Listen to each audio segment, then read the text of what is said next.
Hi everyone, welcome to part 3. Okay, Keres has just played rook e8. And now came a forcing continuation with queen g1 check, king d2, and queen f2 check.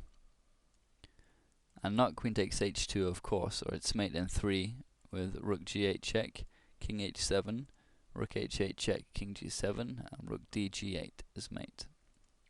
So, queen f2 check, forking the knight. So knight e2 is the only way to save it. And now rook g6, which gives the king an escape route. And it's the best move available to black, whose advantage is continuing to grow now.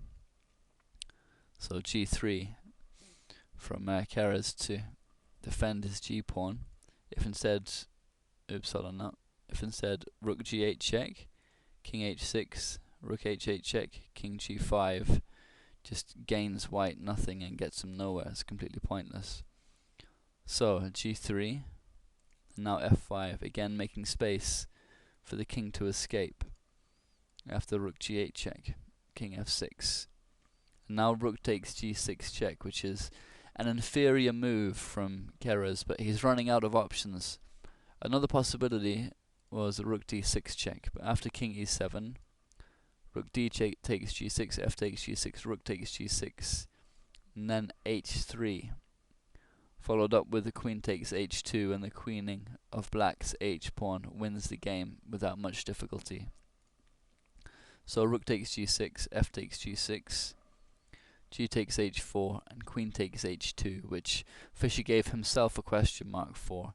And funnily enough, this is the move that Fritz also prefers. The point is that after Keres' next move, rook d4, black, in Fischer's words, has to win the game all over again. He's lost a significant amount of the advantage that he built up. Now everything in the white position is defended, and it's much harder to exploit the advantage of having the queen against the rook and minor piece.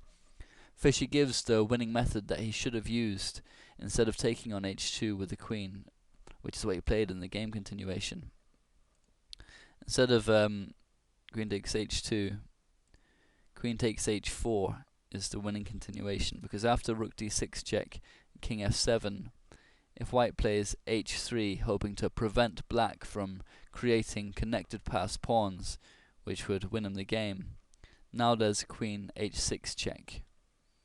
And also importantly, not queen takes h3, because white would have rook takes g6, and the dangerous connected pass pawns are gone. If the king takes the rook, then knight f4 check, is going to win the game for white. So black would not take the pawn, but queen h6 check is still winning after king d1. Like, no matter where white moves his king, black can create connected pass pawns and thus win the game easily.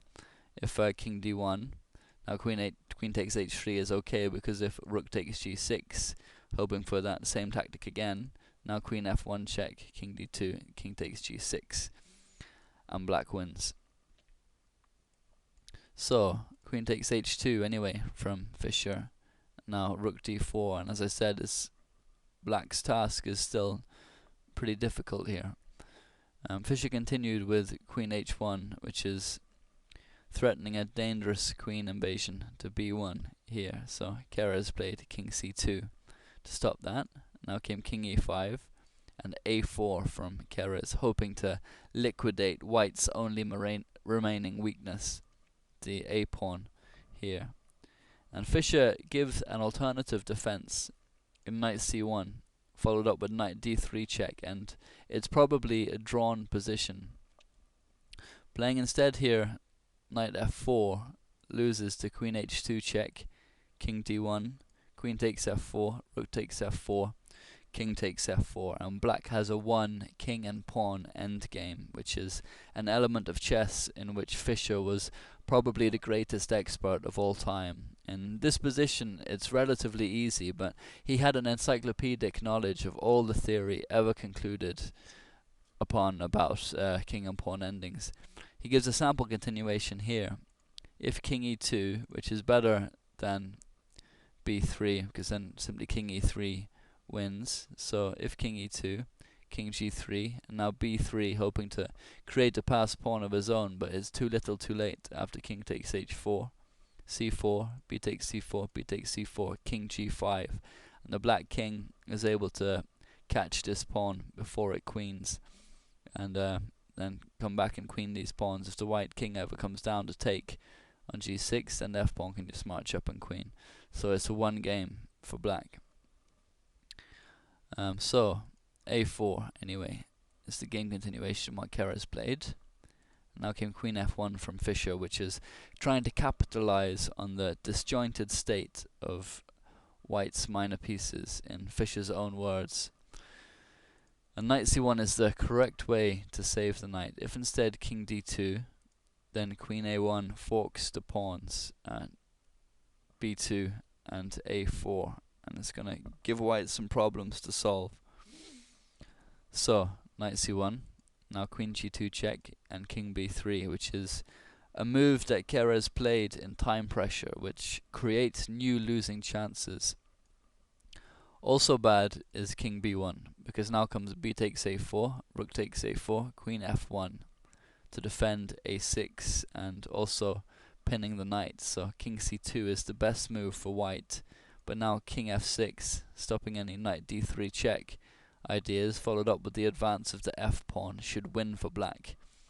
And it should be noted too that it's problematic for white to get his knight back into the game in this position. If he ever plays knight d3, then queen e2 check is winning the knight. And the correct defense for white after queen g2 check was king d1, where best play goes b takes a4, knight d3 check, king f6, rook takes a4, a5, rook d4, and it's very hard for black to make any progress in the position. So king b3 anyway from Keres, and an accuracy. So now came b takes a4 check and king a3. Playing instead king takes a4 loses to queen c2 check, forking the knight and forcing knight b3, but now queen takes b2 and black has a winning advantage.